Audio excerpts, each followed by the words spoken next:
I'm Rachel with Radiance Events, and today I'm going to give you 3 tips on how to be prepared as an event planner. So tip number 1 is make sure that everything your client has requested for their event is delivered to them. So a good way to help with that is printing out the invoice sheet that you've submitted to them, and you can just kind of cross-check to make sure that you have everything you need on that list. I know there have been times where I have forgotten stuff and had to go back to make sure I got it to make sure that the client was satisfied. For tip number 2, you want to make sure that you have coverage to help you with your event. So if you have a setup that's going to take a lot of moving back and forth from your unloading van and even just setting up materials, you want to make sure that you have help to assist with getting that process done.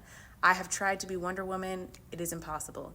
To have great, beautiful Instagrammable photos for your clients, it's important to have help and just delegate.